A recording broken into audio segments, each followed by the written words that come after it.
নিতাই, ফসলের যা অবস্থা, তাতে তোমাকে দিয়ে কাজ করিয়ে আমার লাভের বদলে লোকসানই হচ্ছে। বাবু, একটু সময় দিন, বৃষ্টি থামলে আমি দ্বিগুণ পরিশ্রম করে দেব। না নিতাই, কালকে থেকে তোমার আর আসবার দরকার নেই। আবহাওয়া ঠিক হলে খবর দেব। বাবু, কাজ না করলে সংসার চলবে কি করে? আমরা আমাদের একটাই তো রোজগারের পথ। আমি নিরুপায় নিতাই, আমি ডুবলে আমার পথে বসতে হবে। ধৈর্য ধরো, সময় বদলাবে। বাবু, অন্তত সপ্তাহখানেক সময় দিন। কদিন যদি একটু হলেও মজুরি পেতাম, ঘরে চাল ডালটা অন্তত জুটতো। আমার হাতেও কিছু নেই নিতাই, জমির মালিক হয়েও আজকে আমি প্রকৃতির কাছে অসহায়। যাও, ঘরে যাও। বাবু, এতগুলো বছর আপনার জমিতে খেটেছি, একদিনও ফাঁকি দিইনি, আজকে এভাবে হঠাৎ। জানি নিতাই, তোমার কাজে কোনো খোঁজ ছিল না, কিন্তু আমার হাতেও তো উপায় নেই। বুঝেছি বাবু, আর কিছু বলবো না, চলি তাহলে।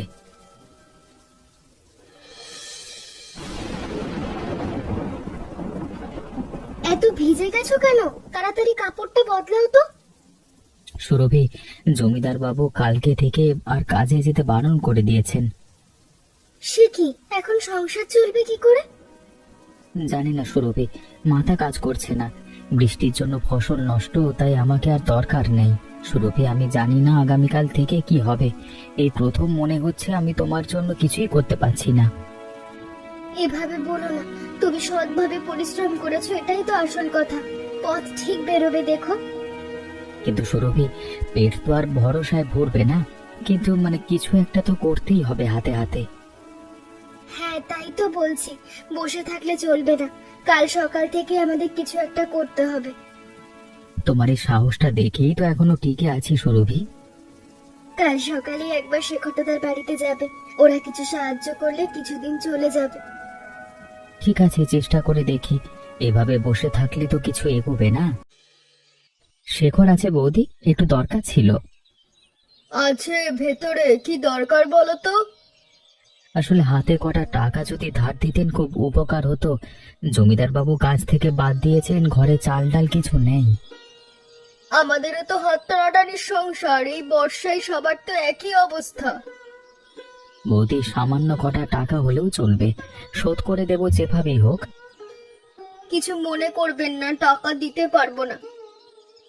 বুঝেছি বৌদি, থাক তাহলে মালতী, ওকে এভাবে ফিরিয়ে দিলে কেন? তুমি বোঝো না, মায়া দেখাতে গেলে নিজের সংসারটাই ভেসে যাবে। এই বর্ষা কতদিন চলবে কেউ কি জানে?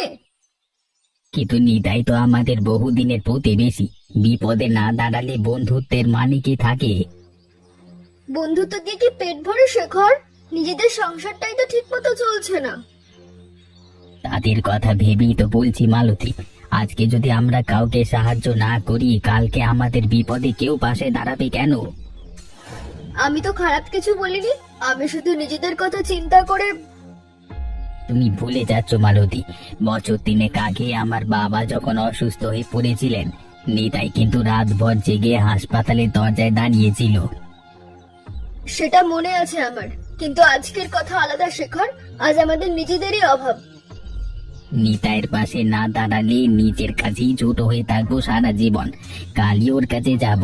হ্যাঁ, কালকে সকালেই যাব, আর যা লাগে সাহায্য করব। তা মালতী যাই বলুক না কেন। আরে, এই বৃষ্টির মধ্যে এই চারাটা কেমন সুন্দর মাথা তুলেছে। এটাকে তো ফেলে রাখা যায় না। ওই বট গাছের গোড়ায় লাগিয়ে দিই। গাছটা এত বড়, লতাটা উঠে বেড়ে উঠবে। রোদ বৃষ্টি কোনোটাতেই সমস্যা হবে না। বড় হয়ে উঠলে তাড়াতাড়ি আমাদের সংসারে তোর মতোই একটু আসার দরকার এখন। নিতাই, কিছু মনে করিস নে বন্ধু, আমার বউটা আসলে একটু এমনই, ভয় পাই খুব। না রে, সবারই তো নিজের সংসারে চিন্তা থাকে, দোষ দিচ্ছি না। এই শোন, একটা কথা বলি, এই বর্ষায় বাজারে সবজির খুব চাহিদা। চল আমরা দুজনে মিলে একটা ব্যবসা শুরু করি। ব্যবসা? কিন্তু হাতে তো একটা পয়সাও নেই শেখর। সেটাই তো কথা, জমিদার বাবুর কাছে গিয়ে যদি একটু টাকা ধার নিতে পারি। শহরে আমার এক চেনা লোক আছে, বলেছে সবজি পাঠালে ভালো দাম পাওয়া যাবে। শহরের লোক, তাকে কতটা বিশ্বাস করা যায় শেখর? মদন নামে ছেলেটা আমার দূর সম্পর্কের ভাই, এতদিন ধরে চিনি, খারাপ লোক না। ব্যবসাটা একবার শুরু হলেই দেখবি সব ঠিক হয়ে যাবে। কিন্তু শেখর, ব্যবসা তো আগে কখনো করিনি, যদি লোকসান হয়? লোকসানের ভয় বসে থাকলে তো না খেয়ে মরতে হবে নিতাই, একবার চেষ্টা করে দেখি। তুই ঠিক বলছিস শেখর, ভয় পেয়ে বসে থাকলে তো কিছুই বদলাবে না। চল তাহলে আজই জমিদার বাবুর কাছে যাই। চল, দেরি করলে সাহসটাই হয়তো কমে যাবে। বাবু, আমরা দুজনে মিলে একটা ব্যবসা করতে চাই, যদি কিছু টাকা ধার দেন খুব উপকার হয়। ব্যবসা? তোমাদের হাতে তো পুঁজি নেই দেখছি, কি দিয়ে শুরু করবে? শহরে সবজি খুব চাহিদা বাবু, আমাদের গ্রামের সবজি কিনে সেখানে পাঠালে লাভ থাকবে, মানে ভালো লাভ থাকবে, শুধু শুরুর পুঁজিটাই দরকার। ঠিক আছে, দেব, কিন্তু 1 মাসের মধ্যে ফেরত চাই। কথা দিচ্ছি বাবু, 1 মাসের মধ্যেই শোধ করে দেব। মনে রেখো নিতাই, ব্যবসার লাভ লোকসান দুটিই থাকে, কিন্তু আমার টাকার হিসেবে কোনো লোকসান আমি মানবো না। বাবু, আপনার একটা কথাও ভুলবো না, আমরা প্রাণপণ চেষ্টা করব। ঠিক আছে, তোমাদের সাহস দেখে ভরসা করছি।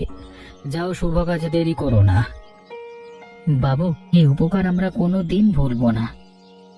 এটাকে উপহার মানে উপকার মনে না করে সুযোগ মনে করো, সুযোগটা কাজে লাগাও, যাও। দেখলি তো বাজারে সবজির কি দাম, আমরা যদি কালকে থেকে কিনে গোডাউনে জমাতে শুরু করি, লরি এসে মানে নিয়ে যাবে শহরে। চল তাহলে আজকে রাতেই গোডাউনটা ঠিক করে ফেলি, কালকে ভোর থেকে কাজ শুরু করব। এবার দেখবি নিতাই, আমাদের কপাল ঘুরবে। হাতে টাকা এসেছে বলে এখনই বড় বড় স্বপ্ন দেখিস না শেখর, আগে প্রথম দিনটা তো পার করি। আরে ভয় কিসে, দুজনে মিলে লেগে থাকলে কোনো কাজই কঠিন না রে। ঠিক আছে, চল তাহলে বাজার থেকে ঘুরে গোডাউনের চাবিটা নিয়ে আসি। চল, আজকে রাতেই সব গুছিয়ে রাখি, কালকে ভোর থেকেই তো আসল কাজ শুরু। কাকা, আপনার এই লাউ কুমড়োগুলো আজকে তো বেশ ভালো দেখাচ্ছে, এগুলো নিয়ে নি। নাও বাবা, তোমার দাম ভালো, দাম দিলে আমাদের তো সুবিধে। নিতাই, এত তাড়াতাড়ি বস্তা ভরে গেল ভাবতেই পারিনি। কাজ যত কঠিনই হোক শেখর, আশা থাকলে হাত পা এমনিতেই দ্রুত চলে। এবার শুধু লরির অপেক্ষা, ঠিক সময় এলি হয়। দেখিস, আজকের এই প্রথম দিনটাই আমাদের ব্যবসার ভিত করে দেবে। তোর কথা শুনলে বাবু মনে হয় সত্যি আমাদের ভাগ্য বদলাতে চলেছে। ভাগ্য নয় রে শেখর, এটা দুজনের একসাথে লড়াই করবার ফল। একা হলে হয়তো আজও ওই চালার নিচে বসে ভাবতাম। নিতাই, আজকের প্রথম দিনই যা লাভ হয়েছে ভাবতেই পারিনি। এই না তোর ভাগ। এত টাকা! সুরভি, দেখো দেখো, আজকে থেকেই বোধহয় দিন সত্যি বদলাবে।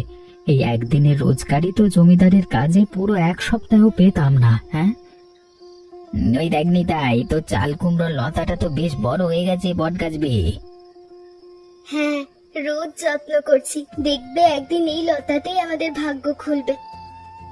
তাহলে আজকে আসিনি, তাই কালকে ভোরই আবার বাজারে যেতে হবে। ঠিক আছে শেখর, কালকে আবার নতুন উদ্যমে কাজ শুরু করব। সাবধানে যেও শেখর দাদা, আর ধন্যবাদ, আজ তোমার জন্যই আনন্দের দিনটা দেখতে পেলাম। এখন আর কষ্ট করে চলতে হবে না, নিতাই আর শেখর দাদা মিলে যা করছেন ভাবতেই ভালো লাগছে। বা সুরভি, দেখছি তোমাদের দিন তো খুব ভালোই চলছে আজকাল। হঠাৎ করে সবকিছু বদলে গেল বৌদি, নয়তো কদিন আগেও আমরা কি অবস্থায় ছিলাম তুমি তো জানো। হ্যাঁ জানি তো, ভালো হয়েছে যে সব ঠিক হয়েছে। এসো না বৌদি, ভেতরে এসো, একটু চা করি তোমার জন্য। না না থাক, আজকে তারা আছে, আরেকদিন আসবো। হ্যাঁ বৌদি, শেখর দাদা আর নিতাই মিলে যা করছে তাতে সংসারটা একটু দাঁড়িয়েছে।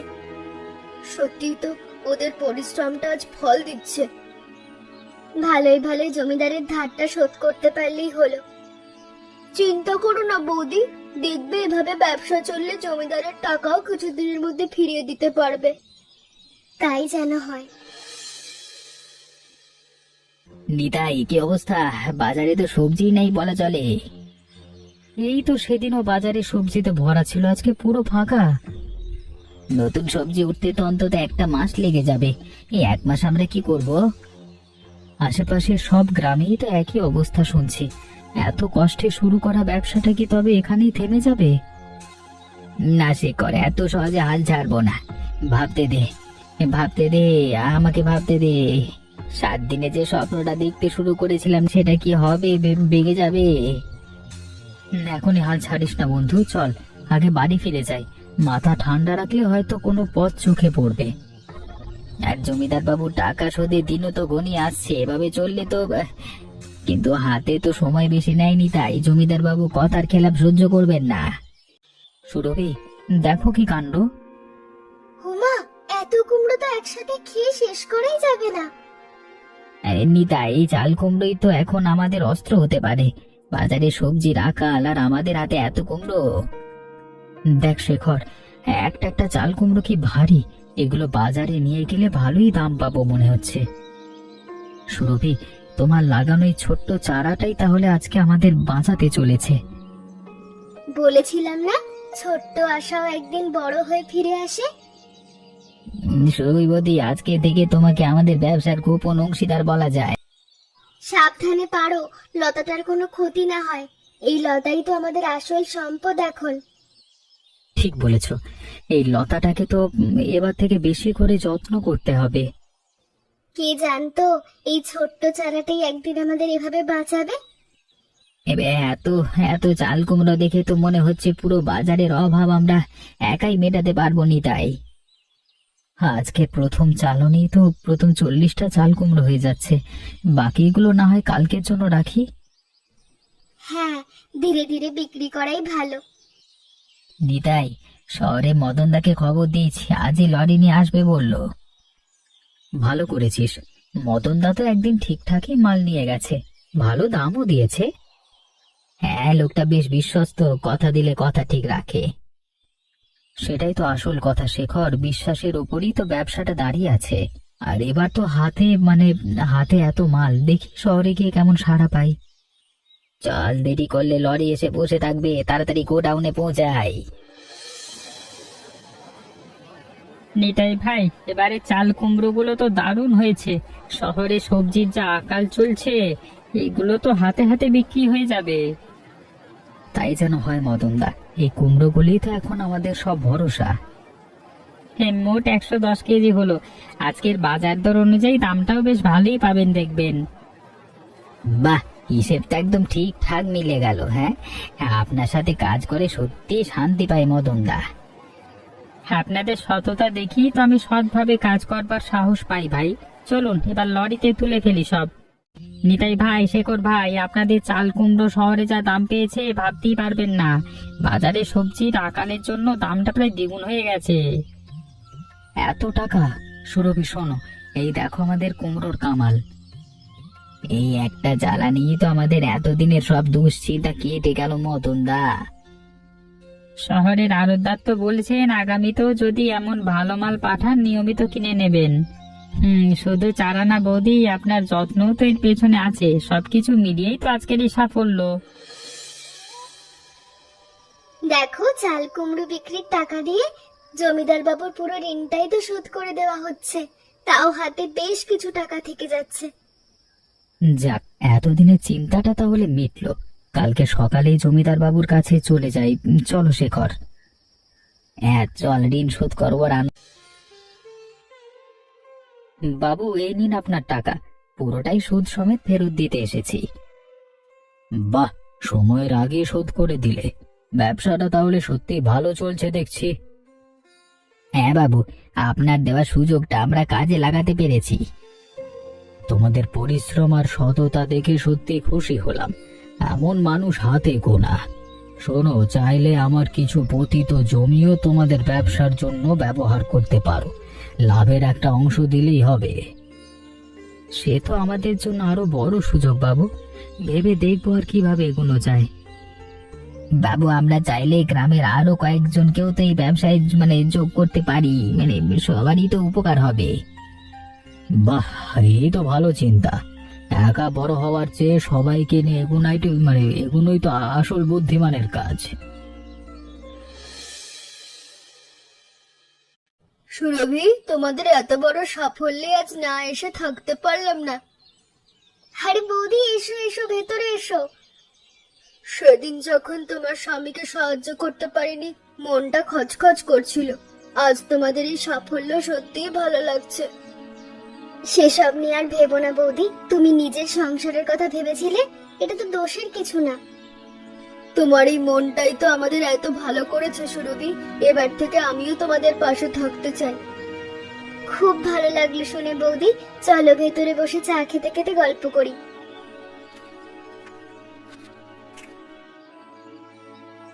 বাহ, তোমাদের দুজনকে এভাবে গল্প করতে দেখে মনটাই ভরে গেল। শেখর, আমি ভাবছিলাম চাইলে আমিও তো তোমাদের হিসেবপত্র একটু সাহায্য করতে পারি। সেটা তো দারুণ কথা মালতী, তোমার হিসেবের মাথা তো বরাবরই আমার চেয়ে ভালো। তাহলে কাল থেকে শুরু করি, দুজনে মিলে ব্যবসাটা আরো গুছিয়ে করা যাবে। এই তো, এখন থেকে সবাই মিলেমিশে কাজ করলে সাফল্যটা আরো বড় হবে, দেখো। নিতাই ভাই, আমরাও কি তোমার সাথে ব্যবসায় নামতে পারি? আমাদের জমিতেও তো এবার সবজি নষ্ট হয়েছে। সবাইকে নিয়ে চলতে পারলে তো ভালোই হয়, তবে এটা ভাবনার বিষয়। একা দুজনের হিসেব আর অনেকের হিসেব তো এক নয়। ঠিক আছে ভাই, তোমরা যেভাবে ভালো মনে করো, আমরা তোমাদের কথা মতোই চলবো। সময় দিন সবাইকে, আমরা বসে ভালো করে পরিকল্পনা করব, তারপর জানাবো। ঠিক আছে ভাই, তোমাদের উপর আমাদের ভরসা আছে। নিতাই ভাই, শহরের বড় আড়তদার আপনাদের চাল কুমড়া সবজির মান দেখে খুশি হয়েছেন। আগামী মরশুমের জন্য একটা নিয়মিত চুক্তির প্রস্তাব নিয়ে এসেছি। বাহ, এ তো দারুণ খবর মদন দা। আমাদের গ্রামের আরো অনেকেই তো এখন যোগ দিতে চাইছে। তাহলে তো আরো ভালো। বেশি মাল হলে শহরেরও চাহিদা বাড়বে। আমি সবসময় আপনাদের পাশে আছি। আর নিতাই ভাই, শহরের আড়তদার বলেছেন চাইলে গ্রামের অন্য চাষিদের সবজিও আপনাদের মাধ্যমে কিনতে রাজি আছেন। ধন্যবাদ মদন দা। চলুন বসে ভালো করে সব শর্ত বুঝে নি, তারপর গ্রামবাসীদের নিয়ে পরিকল্পনা করি। দেখলে তো, একটা ছোট্ট চারাই কিভাবে গোটা গ্রামের ভাগ্য বদলে দিতে পারে। হ্যাঁ সুরভি, তবে এই যাত্রা তো সবে শুরু। সামনে আরো অনেকটা পথ বাকি, আরো অনেক গ্রামবাসীকে নিয়ে এগোতে হবে। যে বৃষ্টিটা একদিন সব কেড়ে নিয়েছিল, সেই বৃষ্টি দেখো আজ আবার সব ফিরিয়ে দিল। সেই ছোট্ট চারাটা আজকে যে এত বড় একটা পথ দেখিয়ে দেবে কে জানতো। আর আমরাও তো এবার থেকেই যাত্রার অংশ হয়েই থাকবো।